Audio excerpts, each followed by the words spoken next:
Shalom jemaat terkasih yang ada di rumah. Salam sehat dan tetap semangat. Kita bersyukur jika malam hari ini kita keluarga Allah bisa bertemu kembali dalam Persekutuan doa pembinaan EBS Elyon Bible Study secara online. Mari sebelum kita lebih jauh masuk dalam persekutuan doa kita malam hari ini, persiapkan hati dan dengarkanlah panggilan persekutuan kita. Barang siapa tidak mengasihi, ia tidak mengenal Allah. Sebab Allah adalah kasih, dalam hal inilah kasih Allah dinyatakan di tengah-tengah kita, yaitu bahwa Allah telah mengutus anaknya yang tunggal ke dalam dunia, supaya kita hidup olehnya. kasih Kristus begitu panjang, lebar dalam tingginya tak terjangkau dengan pengetahuan kita yang terbatas. Mari sebagai rasa syukur nyanyikan pujian Kasih Bapa.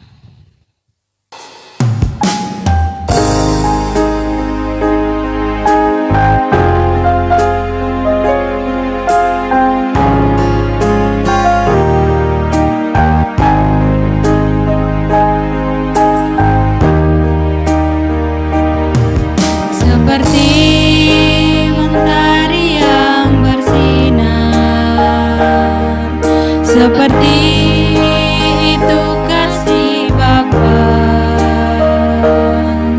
seperti gelombang samudra, takkan pernah berhenti kau mengasihiku, seperti tingginya langit biru, demikian tinggi kasih Bapa. Sedalam lembah yang mau, demikian dalam kau tebus hidupku. Kasih-Mu lebih dari mentari yang tak pernah berhenti, memancarkan sinarnya. Cinta-Mu lebih dari samudra, tenggelamku di dalam kesetiaan-Mu Tuhan. Terima kasih atas cinta-Mu.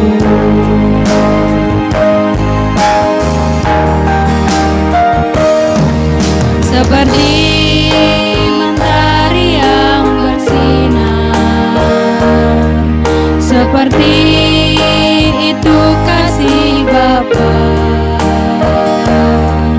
seperti gelombang samudra, takkan pernah berhenti kau mengasihiku, seperti tingginya langit biru, demikian tinggi kasih Bapa.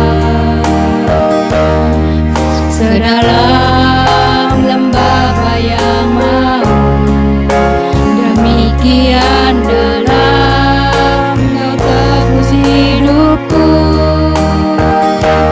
Kasih-Mu lebih dari mentari yang tak pernah berhenti, memancarkan sinarnya. Cinta-Mu lebih dari samudra, tenggelamku di dalam kesetiaan-Mu Tuhan. Terima kasih atas cinta-Mu.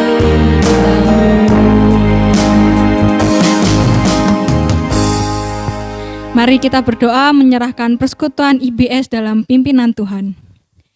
Bapa kami yang di surga, dikuduskanlah nama-Mu Tuhan. Sungguh kami mengucap syukur Tuhan, Kau masih mengizinkan kami pada hari ini Tuhan untuk mengikuti pembinaan IBS ini Tuhan. Sekiranya Tuhan Kau bantu kami, Kau ajari kami Tuhan, biarlah kami mau mendengar, menghayati dan melakukan di dalam kehidupan kami sehari-hari Tuhan, supaya hidup kami seturut dengan kehendak-Mu saja. Terima kasih Tuhan atas kasih karunia-Mu, dalam nama Tuhan Yesus, haleluya, amin. Waktu terus berjalan seiring bertambahnya usia kita. Anugerahnya kiranya Roh Kudus menolong kita juga untuk makin berakar, bertumbuh dan berbuah di dalam Kristus. Untuk itu, kiranya karya Roh Kudus mencurahkan kasih Bapa dalam hati kita, sehingga kita belajar hidup dalam mengasihi Allah dan sesama seperti teladan Kristus. Mari nyanyikan pujian. Kasih Allah melingkupi dan kasih Yesus manis dan indah.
Salam jemaat yang dikasihi oleh Kristus, senang sekali jika malam hari ini sekali lagi kita boleh dipertemukan di dalam persekutuan doa pembinaan EBS kita.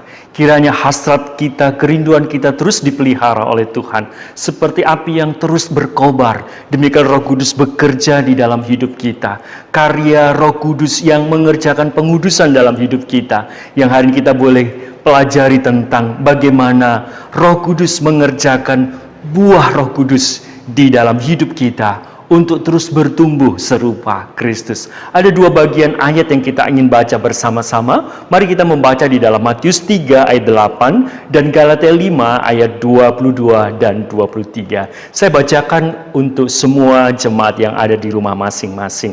Demikian firman Tuhan. Matius 3 ayat yang ke-8. Jadi hasilkanlah buah yang sesuai dengan pertobatan. Yang kedua, kita baca di dalam Galatia 5 ayat 22 dan 23. Tetapi buah roh ialah kasih, sukacita, damai sejahtera, kesabaran, kemurahan, kebaikan, kesetiaan, kelemah lembutan, penguasaan diri. Tidak ada hukum yang menentang hal-hal itu. Amin. Mari kita bersama-sama berdoa. Kami menyerahkan hidup kami. Bantulah kami ya Allah Roh Kudus, bimbing hamba-Mu untuk bisa menyampaikan, menguraikan setiap apa yang menjadi kehendak firman-Mu untuk mengenal pribadi karya Roh Kudus dalam hidup kami. Dan juga setiap kami jemaat-Mu diberi pengertian, pencerahan untuk kami memahami. Dan kami ingin belajar bersama-sama, terus bertumbuh dalam pemuritan kami untuk semakin dalam mengenal dan mengasihi-Mu. Terpujilah Engkau yang berfirman, yang terus membina iman kami. Amin. Jemaat yang dikasihi oleh Tuhan, jika pada saat malam hari ini satu perenungan bagaimana karya Roh Kudus yang mengerjakan secara progresif, dan di mana Roh Kudus bekerja untuk menghasilkan buah Roh Kudus di dalam hidup kita. Saudara, ada pertanyaan penting, bagaimana saya dan saudara terlibat hidup dalam pengudusan? Nah, saudara yang dikasihi Tuhan, karya Roh Kudus dalam pengudusan progresif, artinya terus-menerus dalam hidup kita, terjadi di dalam hati, terjadi di dalam karakter, dan itu namun juga terlihat dari luar untuk diwujudkan dalam perbuatan.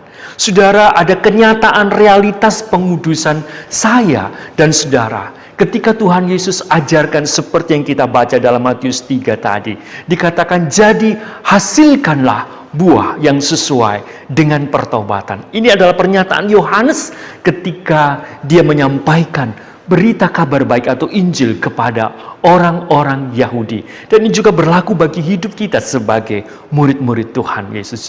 Hasilkanlah buah sesuai pertobatan. Saudara, pertobatan di dalam hati. Pertobatan adalah dari batin kita harus nampak dalam buah kehidupan yang keluar.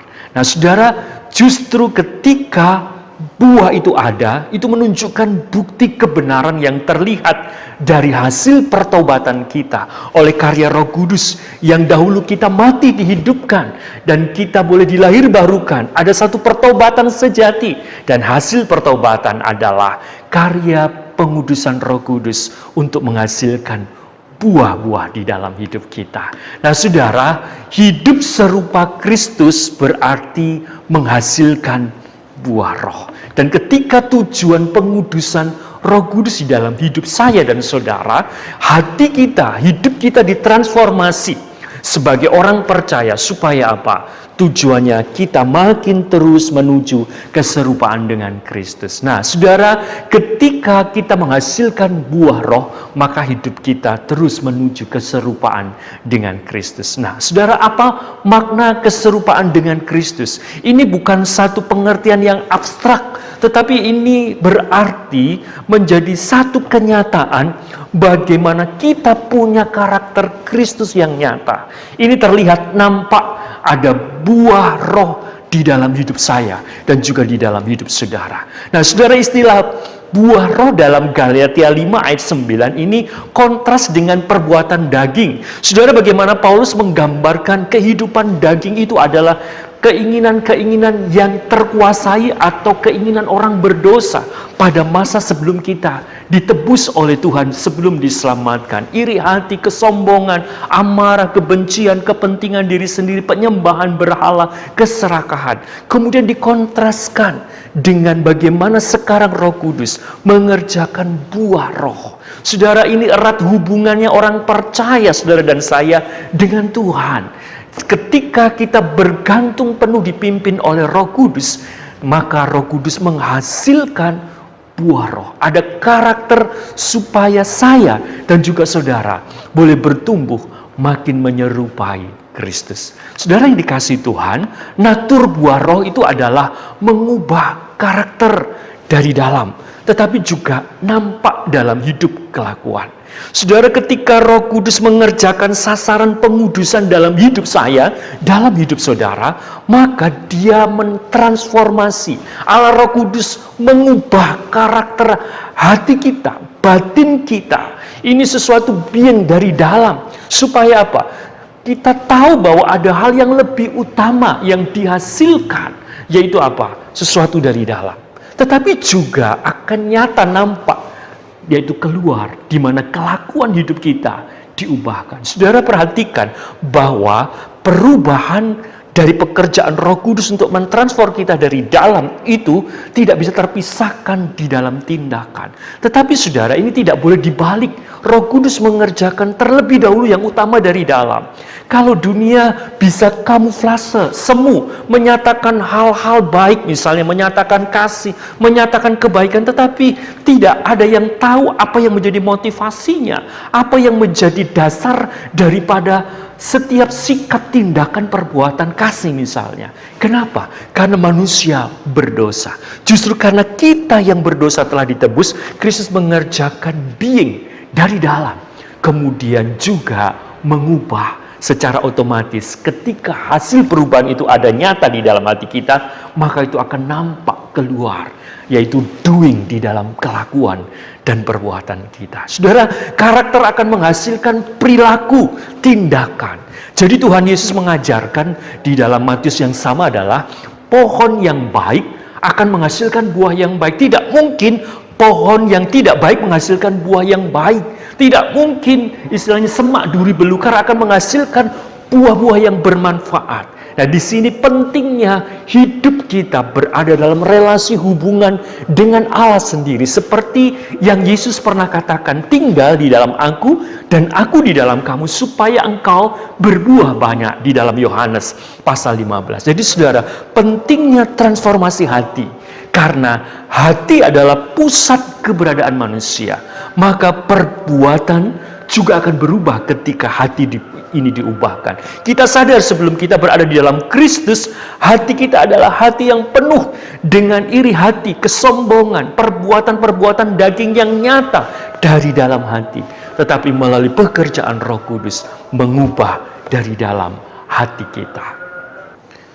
Saudara, selanjutnya di dalam pernyataan kebenaran firman Tuhan bahwa kehadiran buah Roh Kudus bersifat menyeluruh, holistik.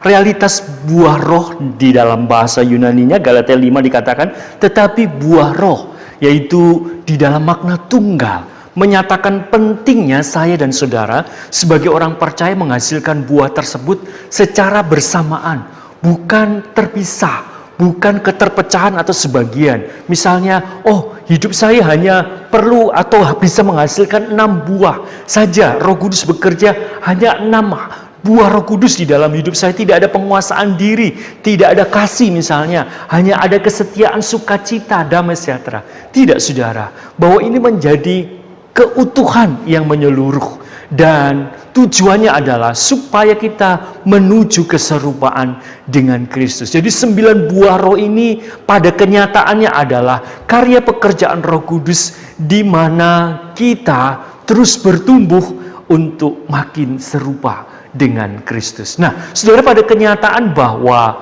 di dalam hidup kita ada bagian-bagian yang masih lemah. Mungkin saya lemah pada bagian lemah lembutan, ada yang lemah di dalam penguasaan diri, tetapi itu akan terus Roh Kudus kerjakan sampai 9 buah roh ini secara holistik, secara menyeluruh terus terkerjakan, terus berada di dalam pengudusan di dalam hidup kita. Nah, saudara, di dalam bagian selanjutnya dikatakan bahwa 9 aspek buah roh ini terbagi di dalam 3 kategori. Artinya untuk memudahkan kita memahami. Yang pertama adalah relasi sikap saya dan saudara dengan Allah. Yaitu apa? Kasih, sukacita, damai sejahtera. Ini adalah hubungan saya, hubungan saudara dengan Allah. Yang kedua, relasi sikap kita dengan sesama. Yaitu apa? Kesabaran, butuhnya kemurahan, butuhnya kebaikan kepada sesama. Dan yang ketiga, saudara, adalah lebih tertuju kepada hubungan diri kita sendiri, yaitu tentang kesetiaan, kelemah lembutan, penguasaan diri. Ini adalah terkait dengan hubungan kita secara pribadi dalam keterkaitan hubungan dengan diri sendiri. Jadi buah roh merupakan kualitas karakter yang menyeluruh dalam hubungan terhadap Allah, terhadap saudara-saudara, dan juga terhadap diri kita sendiri. Dan saudara, 9 buah roh ini merupakan representatif atau mewakili karakter daripada iman kekristenan kita. Kenapa? Karena 9 buah roh dalam hubungan dengan Allah, sesama dan diri sendiri adalah contoh yang mewakili karakter kita sebagai orang yang percaya. Ada begitu banyak karakter yang komprehensif, yang menyeluruh, yang dikerjakan Roh Kudus dalam hidup kita. Beberapa Alkitab menyatakan kekudusan, bersyukur, pengampunan, ada kerendahan hati, kuat dalam penderitaan, kata-kata yang membangun, dan sebagainya. Ada begitu banyak. Jadi 9 buah roh ini adalah mewakili dari karakter kita di dalam keserupaan dengan Kristus. Nah, saudara, sekarang kita akan masuk kepada hal yang pertama. Bagaimana buah roh yang dihasilkan oleh Roh Kudus adalah yang pertama apa, saudara? Kasih. Kasih agape. Saudara, kasih agape ini adalah gerakan hati yang berkomitmen melakukan perbuatan untuk memberi diri kita sendiri untuk kepentingan dan kebaikan orang lain. Terlepas apapun respon yang ditimbulkan dari perbuatan kasih kita. Artinya tidak terpengaruh dengan respon daripada orang lain yang menerima perbuatan kasih agape kita. Nah, saudara, di dalam menyatakan kasih agape ini ada unsur pengorbanan. Ada harga yang harus kita bayar. Nah, saudara, teladan kasih ini tentunya tidak akan pernah berubah, dan yaitu hanya berfokus kepada pengorbanan Yesus Kristus, di mana Dia mati di atas kayu salib berkorban untuk kita yang berdosa. Saudara, di dalam bahasa Yunani ada 4 istilah di dalam memahami, mengungkapkan kasih. Yang pertama, saudara, kasih eros, yaitu ketertarikan dan hubungan lawan jenis di dalam hubungan seksual. Ini diwujudkan dalam hubungan suami istri. Yang kedua adalah philia, itu adalah cinta yang ditunjukkan orang yang kita sayangi, bisa pacar ataupun mungkin sahabat. Nah, saudara, yang ketiga adalah storge, artinya adalah kasih orang tua kepada anak-anaknya atau sebaliknya. Dan yang terakhir, saudara, di dalam bahasa Yunani kasih itu adalah agape. Ini adalah kasih Allah kepada kita yang berdosa, tetapi juga respon kasih kita yang telah menerima kasih Allah untuk kita mengasihi Allah dan juga kita mengasihi sesama. Nah, kasih agape ini sebagai karya Roh Kudus yang mentransformasi, mengubah hidup kita supaya kita hidup di dalam kasih yang serupa dengan kasih Kristus. Nah, saudara, mengenai kasih agape ini, saudara, di dalam mengapa kasih agape ini ada di dalam urutan buah Roh Kudus yang pertama. Saudara, mengapa kasih agape ini diurutkan pada urutan yang pertama? Alasannya, saudara, karena kasih merupakan natur Allah. Jadi kasih adalah gambaran sentral siapakah Allah yang sesungguhnya. Yohanes menuliskan, mencatatkan bahwa Allah adalah kasih. Jadi di sini diwujudkan tentang kasih adalah karakter utama yang dimiliki Allah. Demikian ketika kita menjadi anak-anak yang telah ditebus oleh Kristus, maka juga mengajarkan bahwa hidup kita adalah hidup yang dipenuhi dengan kasih. Dan itu Roh Kudus mengerjakan hal yang pertama, hidup dalam kasih. Dan Tuhan Yesus juga mengajarkan seluruh sari hukum Allah, yaitu apa, saudara? Kasihilah Tuhan Allahmu dengan segenap hati, jiwa, akal budi dan kekuatanmu. Dan hukum yang pertama dan yang utama, dan juga setelah itu kasihilah sesamamu. Jadi, saudara, kasih adalah sumber dan pondasi bagi 8 aspek yang lainnya, yaitu sukacita, damai sejahtera, dan seterusnya. Jadi kasih adalah sumber dan pondasi yang penting yang melandasi semua buah Roh Kudus dari 8 yang lainnya. Jadi, saudara, kasih ini adalah intisari apa yang Yesus ajarkan di dalam hukum Taurat. Jika Roh Kudus berdiam di dalam hidup kita dan memimpin saudara dan saya, maka kita adalah orang yang bersandar pada anugerah keselamatan Kristus yang sempurna. Sehingga kita berjalan dalam kasih, dan kita adalah orang-orang yang bukan melakukan perbuatan legalistik agamawi dalam mencapai tuntutan moralitas. Tidak, saudara. Tetapi kasih ini sungguh tidak bersumber dari diri kita sendiri, juga tidak bersumber dari kekuatan dunia, tetapi pekerjaan Roh Kudus yang di dalamnya bekerja mengerjakan kasih. Saudara yang dikasihi Tuhan, jadi kasih merupakan tanda bahwa hidup rohani saya ini bertumbuh. Saya benar-benar memahami bahwa rohani saya ini hidup ketika ada kasih. Nah saudara, kasih sangat penting sebagai kualitas buah roh, sebagai tanda dan bukti adanya kerohanian hidup saya dan hidup saudara. Nah, di mana ada kasih, di situ ada kehidupan. Saudara, sekali lagi, di mana ada kasih, di situ ada kehidupan. Sebab Allah adalah kasih. Dan Allah adalah sumber kehidupan. Di mana ada kasih dari Allah, maka di situ ada kehidupan. Saudara, gereja, saudara dan saya adalah perkumpulan orang-orang percaya yang telah ditebus, harus menyatakan hidupnya kasih ini, harus mempraktekkan kehidupan yang saling mengasihi. Wujud Allah hadir dan berdiam di tengah-tengah kehidupan jemaat orang-orang percaya adalah apa saudara? Apa yang dilihat oleh dunia? Kasih. Apa yang seharusnya nyata dalam kehidupan kita sebagai orang percaya, dalam kehidupan kesatuan jemaat adalah kasih. Saudara yang dikasihi Tuhan, Kristus satu-satunya figur kasih itu, kasih agape itu. Yesus Kristus adalah teladan yang sempurna dalam mewujudkan kasih agape ini. Kasih agape adalah Yesus lakukan bukan konsep, bukan pengajaran saja, namun dalam tindakan dan di dalam kebenaran yang Yesus lakukan. Seperti yang Yohanes katakan bahwa nyatakan perbuatanlah kasih di dalam tindakan dan kebenaran. Saudara, perbuatan kasih Allah dalam keselamatan bagi manusia yang berdosa adalah keagungan kasih agape ini. Kasih Allah bukan hadir dalam firman saja, namun firman itu telah menjelma menjadi manusia dan diam di antara kita. Saudara, kasih agape ini adalah kasih yang bersifat trinitarian, artinya kasih yang bersumber dari Allah Tritunggal. Bapa menyatakan kasih, memberikan anaknya, Yohanes 3:16. Anak mengerjakan penebusan, rela mati berkorban di atas kayu salib. Dan Roh Kudus menerapkan keselamatan, mengerjakan pertumbuhan pengudusan kasih itu dalam hidup kita. Luar biasa kan? Allah Tritunggal mengerjakan kasih di dalam hidup kita. Saudara yang dikasihi Tuhan, apa penerapan yang penting yang kita boleh hidupi sementara hubungan kita dengan Allah untuk minggu yang akan datang, yaitu sukacita dan damai sejahtera, akan dibahas pada minggu depan. Penerapan kehidupan kasih kita. Saudara, yang pertama, adakah hati kita bersyukur? Saya dan saudara bersyukur untuk kasih Allah, kasih agape ini yang menyelamatkan kita. Karena kasih Bapa yang rela berkorban memberikan anaknya. Kasih Yesus yang rela berkorban memberikan nyawanya.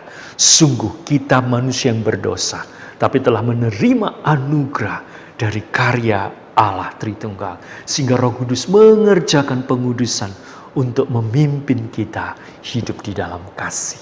Mari kita bersyukur. Saudara, yang kedua, jika Roh Kudus mentransformasi saudara dan saya, mentransformasi hati kita, sudahkah saya dan saudara dipenuhi dengan kasih-Nya? Tindakan kasih agape apa yang saudara akan nyatakan di hadapan Tuhan?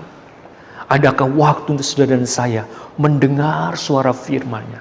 Ada waktu relasi hubungan kita dalam saat teduh untuk membaca, untuk bergumul, untuk belajar, untuk peka terhadap kebenaran firman-Nya. Adakah hati kita menyembah Dia? Adakah hati kita beribadah dengan setia kepada Tuhan? Itu wujud kasih yang dikerjakan Roh Kudus dalam tindakan perbuatan yang nyata untuk mengasihi Allah. Saudara, yang ketiga, apakah kasih agape ini juga sudah dirasakan di tengah-tengah keluarga saudara dan saya? Ketika saya menjadi suami, ketika kita menjadi istri, apakah kita hidup saling mengasihi di dalam kasih yang rela berkorban? Ketika kita menjadi orang tua, sudahkah kita belajar berkorban, sungguh-sungguh bekerja keras untuk anak-anak kita, mempersiapkan masa depan kita, membimbing mereka di dalam kebenaran kasih Allah? Saudara, apakah ketika kita menjadi orang tua sungguh-sungguh telah memperkenalkan, menyatakan kasih Allah kepada anak-anak kita, dan kita sebagai anak-anak juga mengasihi orang tua kita? Saudara, berapa banyak Orang tua yang sedih karena anak-anak tidak berbakti dan menyatakan kasih kepada orang tua. Sebaliknya juga berapa banyak orang tua yang mengabaikan kehidupan anak-anaknya.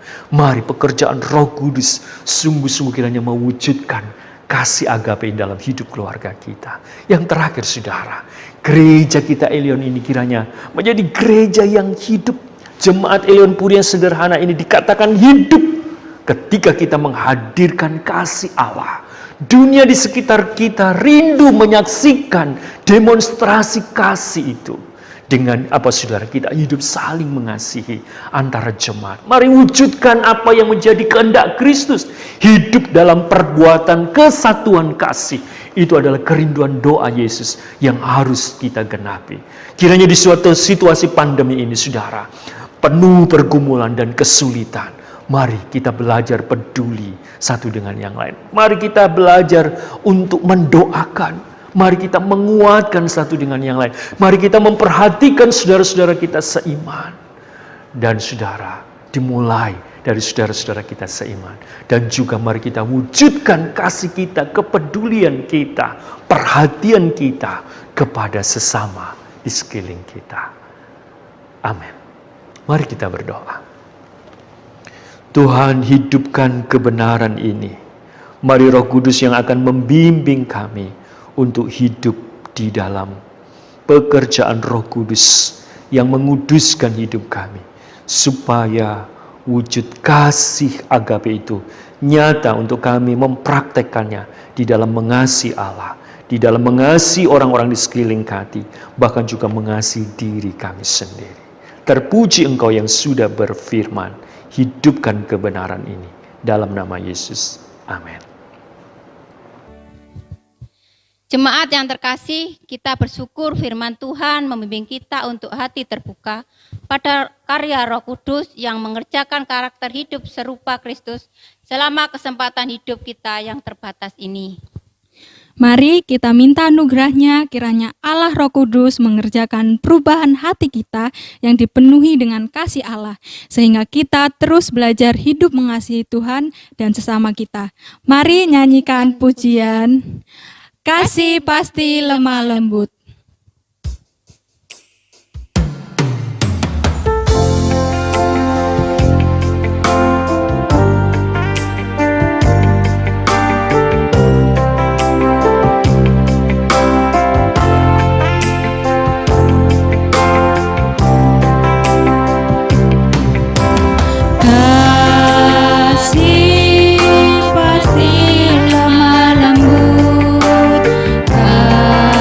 Kasih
Jemaat yang dikasihi oleh Tuhan, sebagai pokok doa kita yang pertama, mari kita bersyukur.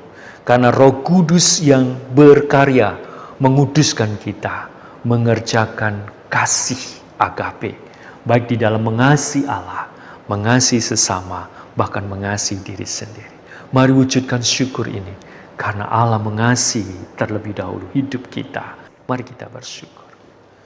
Tuhan, kami sungguh bersyukur, karena karya Allah Tritunggal yang menyelamatkan kami, dan juga mengerjakan kasih yang luar biasa. Kasih Allah diwujudkan dengan mengutus, mengirimkan anaknya, mengorbankan, tidak menyayangkan anaknya untuk mengasihi kami yang berdosa. Kristus sebagai anak rela berkorban, mati di atas kayu salib ketika kami masih berdosa. Dan Engkau kasihi hidup kami. Dan Roh Kudus yang menerapkan keselamatan itu juga mengerjakan buah roh di dalam kami bertumbuh untuk hidup di dalam kasih agape. Roh Kudus, kami bersyukur untuk karya-Mu. Terima kasih demi Kristus Tuhan. Amin. Sebagai pokok doa yang kedua, saudara, mari kita minta anugerah Tuhan. Kiranya Roh Kudus menolong kita mempraktekkan hidup kasih itu di dalam keluarga kita, di dalam berjemaat untuk hidup saling mengasihi, dan juga mempraktekkan kehidupan kasih kepada orang-orang di sekeliling kita dimanapun kita berada. Mari kita berdoa, minta Roh Kudus menolong kita. Tuhan, kami rindu mempraktekkan kehidupan kasih. Biar Roh Kudus berkarya untuk kami sungguh-sungguh bisa mewujudkan kasih di tengah kehidupan keluarga. Di dalam pernikahan kami hidup dalam kasih yang saling berkorban, yang saling melayani, suami istri yang saling berkorban, saling melayani. Demikian juga kami sebagai orang tua mengasihi anak-anak. Anak-anak pun taat mengasihi sebagai anak kepada orang tua. Demikian juga kami merindukan hidup di dalam kasih, persekutuan jemaat satu dengan yang lain untuk saling mengasihi. Dan wujud kasih ini juga nyata di dalam kehidupan keseharian kami ketika kami bekerja, ketika kami bersekolah berkuliah, ketika kami berada di tengah-tengah lingkungan. Orang lain merasakan dan melihat kasih itu dalam hidup kami. Dalam nama Yesus, amin. Jemaat, sebagai pokok doa yang ketiga secara khusus, mari kita doakan gereja kita Elion Puri secara khusus, dan juga gereja seluruh Elion, supaya boleh hidup di dalam kesatuan kasih. Supaya kesatuan kasih kita menjadi sebuah kesaksian yang nyata. Dunia melihat, dunia merasakan kesaksian kasih itu nyata sungguh-sungguh di dalam hidup gereja kita yang sederhana ini. Mari sungguh-sungguh doakan gereja kita. Setiap jemaat punya kesadaran hidup di dalam kasih oleh pekerjaan Roh Kudus. Mari kita berdoa. Tuhan, secara khusus kami menyerahkan gereja kami, jemaat-Mu Elion Puri secara khusus, dan Elion secara keseluruhan. Supaya tiap jemaat-jemaat bertumbuh dalam hidup rohani, bertumbuh oleh pekerjaan Roh Allah yang mempraktekkan hidup dalam kesatuan kasih, yang saling memperhatikan, yang saling mendoakan, yang saling menguatkan, yang saling menghiburkan. Di masa situasi pandemi ini, kami bukan orang-orang yang hidup egois, hidup di dalam kepentingan diri sendiri, tapi pekerjaan Roh-Mu menghidupkan kami untuk mempraktekkan kehidupan kasih, supaya ini menjadi kesaksian yang nyata, di mana Injil Kristus benar-benar hidup dan kasih-Mu nyata dilihat dan juga dirasakan oleh orang-orang sebagai sebuah kesaksian untuk menyatakan siapa Engkau yang adalah kasih adanya. Demi Kristus kami berdoa. Amin. Yang terakhir, saudara, mari kita nyatakan kasih kita kepada bangsa kita. Mari kita doakan situasi keamanan politik di dalam situasi pandemi, upaya pemerintah fokus untuk menangani COVID-19. Biarlah Undang-Undang Cipta Kerja tidak menimbulkan gejolak-gejolak yang membahayakan ekonomi bangsa kita. Dan kita terus doakan supaya bangsa kita tetap berada di dalam perlindungan dan campur tangan Tuhan. Mari kita berdoa. Tuhan, kami berdoa dan ini wujud kasih kami kepada bangsa kami.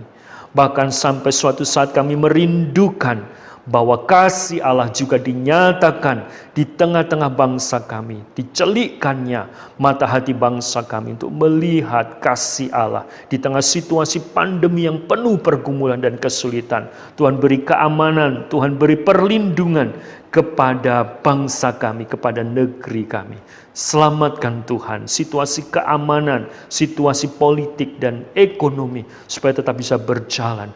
Dan masa pandemi ini kami boleh melihat kuasa dan campur tangan Tuhan yang luar biasa. Dalam nama Yesus. Amin. Demikianlah jemaat sekalian, persekutuan doa pembinaan IBS kita telah usai. Kiranya hati terus terdorong dan penuh semangat oleh karya Roh Kudus, sehingga kita mau terus belajar firman Allah, sekalipun di masa pandemi yang sulit ini. Belajar firman Tuhan bukan hanya menambah pengetahuan kita saja. Lebih dari itu, supaya karakter dan hidup kita diubahkan menuju keserupaan dengan Kristus.